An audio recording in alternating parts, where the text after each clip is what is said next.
유기의 외환시장 이야기. 안녕하세요. 유기입니다. 4월입니다. 주말 비가 온 후 벚꽃이 많이 폈습니다. 이제 정말 봄인가 봅니다. 그럼 4월 7일 이번 주 외환시장 이야기 시작해 보겠습니다.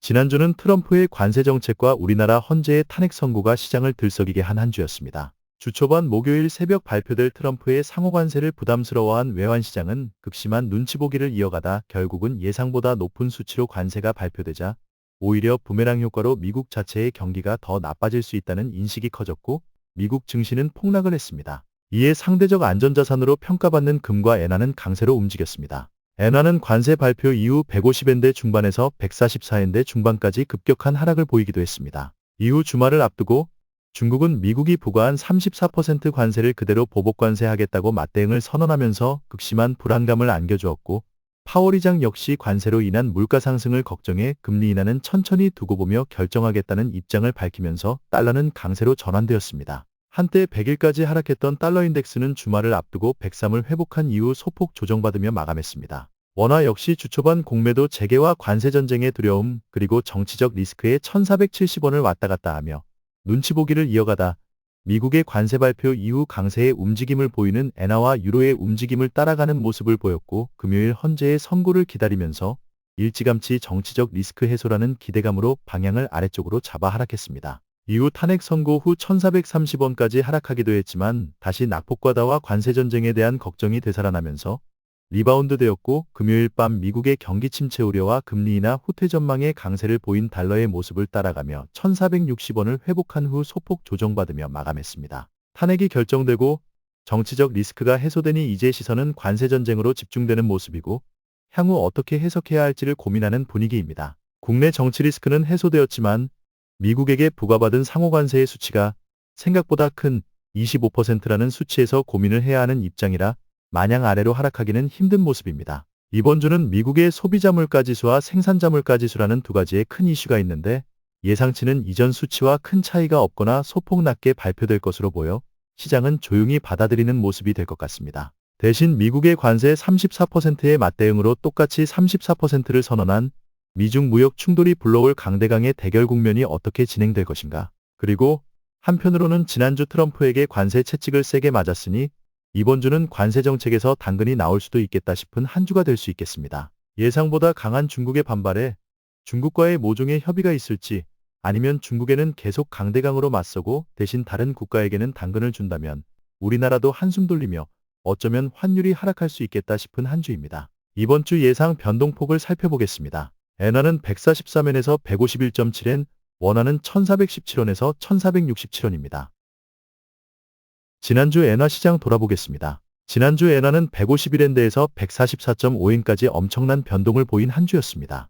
핵심은 관세 전쟁인데 주초는 트럼프의 관세 전쟁으로 미국 경기가 안 좋아질 것이다. 그래서 달러보다는 금이나 엔화를 선호하겠다는 분위기였고 실제 국가별 상호 관세를 발표한 2일 한국 시간으로 3일 새벽 5시 무렵부터 본격적인 강세 움직임을 시작 144엔대 중반까지 하락하기도 했습니다. 이후 금요일 밤 중국과 미국의 맞대응 분위기를 보면서 그래도 달러가 안전하겠다는 심리 그리고 파월 의장이 금리 인하에 대해서는 신중하게 접근하겠다는 발언이 나오면서 달러는 다시 강세의 움직임을 되찾고 147엔대까지 회복 후 소폭 조정받으며 한 주를 마감했습니다. 지나친 낙폭에 대한 반발 매수도 한몫한 모습입니다. 엔화의 강세에 엔원 가격도 한때 1000원을 넘어갔다 온 모습입니다. 원화 시장입니다. 지난주 이슈는 주식시장 공매도, 상호관세 발표, 헌재 발표 예상이었습니다. 지난주 타이틀도 1,500원 간다였는데 다행히 생각보다 많은 이슈를 잘 막아낸 한 주였습니다. 주초 공매도 재개로 인해 주식시장에서 외국인 순매도가 1조 5천억가량이 나왔으나 의외로 고점은 1,470원대 초반으로 잘 커버해준 모습이고 화요일 헌재는 탄핵 여부 선고 일정을 4일로 잡으면서 시장은 리스크 해소의 기대감을 타면서 하락을 보였습니다. 이후 트럼프의 상호관세 발표가 우리나라에겐 부담스러운 수치를 던져주었고 주식시장은 충격을 받았지만 외환시장에서는 잘 커버한 모습을 보였습니다. 3일 아침 개장가를 1,470원 위에서 출발하면서 관세 발표 이후 강세의 움직임을 보이는 엔화와 유로화의 모습을 따라가며 지속적인 하락의 모습을 보였습니다. 그리고 4일 헌재의 대통령 탄핵인용 발표가 있으면서 1430원까지 하락하기도 했으나 급격한 하락에 대한 반발 매수 그리고 기타 통화들의 약세 전환 모습에 또 따라가는 모습으로 상승으로 방향을 틉니다. 그리고 미국 시장에서 달러의 강세 모습에 1460원대까지 상승한 모습을 보인 후 소폭 조정받는 모습으로 한 주를 마감했습니다. 이번 주 지표 발표를 살펴보겠습니다. 목요일, 금요일 소비자 물가 지표와 생산자 물가 지표가 발표됩니다. 지난주 초반 고용시장이 살짝 불안했던 모습을 주 후반 비농업 고용이 큰 폭 상승한 것으로 시장에 활력을 불어넣었다면 이번 주 물가에서는 조용한 움직임이 오히려 시장에 활력이 될 것 같습니다. 고용과 물가가 안정적이라는 모습은 달러의 강세에 힘을 실어줄 수 있을 것 같습니다. 그 외에 3일 발표되는 FOMC 회의록 그리고 4일 신규 실업수당 청구 건수 발표가 있습니다. 지표로 인한 큰 변동은 없는 한 주가 될 것 같습니다. 상승 하락 시소 분석입니다. 먼저 상승 요인은 역시 주 후반 언급된 중국의 강대강 대결 구도입니다. 미국이 34%를 때리면 우리도 34% 그대로 때린다는 중국의 입장이 엄청난 도전으로 보여지고 추후 유럽도 미국의 강대강에 도전을 준비하는 모습이라 생각보다 심각한 무역 전쟁으로 치닫을 수 있겠다 싶은 생각도 있습니다. 10일부터라고 하는데 그 사이 미중 간의 물밑 협상이 없으면 정말 강대강의 대결이 될 것이고 그러면 결국 국내 수출인 모든 분야에 타격이 있을 수 있으니 환율 상승 요인이라고 봐야 할 것입니다. 그리고 이러한 불안이 미국 증시의 폭락으로 나타나고 있는데 우리나라 증시에서도 영향을 받아 외국인 순매도로 이어진다면 환율은 위쪽으로 생각해야 할 것입니다. 3일 새벽 트럼프의 상호관세 발표 이후 중국은 의도적으로 7.3까지의 위엔화 절하를 공지했었는데 7.5엔까지 용인할 수 있다는 발언도 있었던 터라 위엔화의 방향도 환율 상승의 요인이 될 것 같습니다. 그 외에 생각할 수 있는 요인은 헌재 판결 불복종이 불러올 사회 혼란, 국내 건설업체의 위기,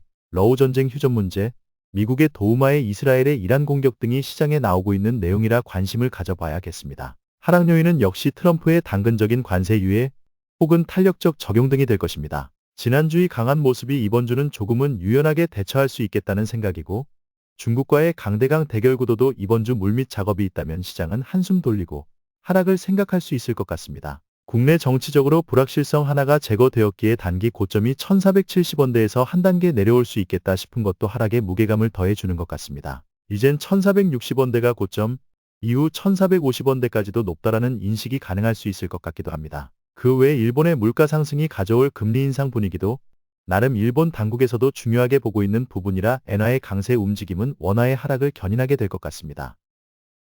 이번 주 주요 이슈들 다시 한번 정리해 보겠습니다. 자, 탄핵은 결정되었습니다. 이제 조기 대선 국면이고 분위기는 급격히 냉랭해질 것 같습니다. 잠깐은 불복의 움직임이 있을 수 있으나 어찌되었던 대선은 진행될 것이고 자기들만의 진영에서 당선자를 내기 위해 빠르게 결집할 것으로 예상합니다. 혼란은 가라앉고 대선 모드로 들어간다면 외환 시장에서 받을 충격은 크지 않을 것으로 보여집니다. 이제 관건은 상호관세 부분입니다. 25%였다가 실수였다 26%다.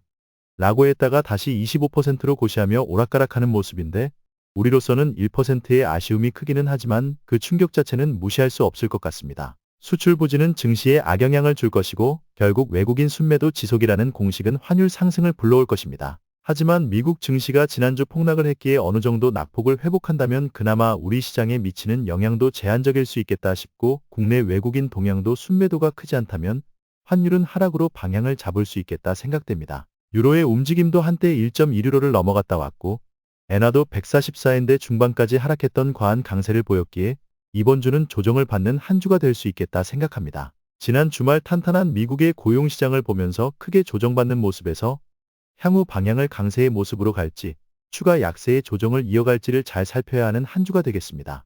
역시 그러기에는 미국의 생산자, 소비자 물가지수가 어떻게 나오느냐가 관건일 듯합니다. 어쩌면 이번 주는 생각보다 조용한 한 주가 될 수 있겠다 싶기도 합니다. 이번 주 예상 변동폭, 엔화는 143엔에서 151.7엔, 원화는 1417원에서 1467원입니다.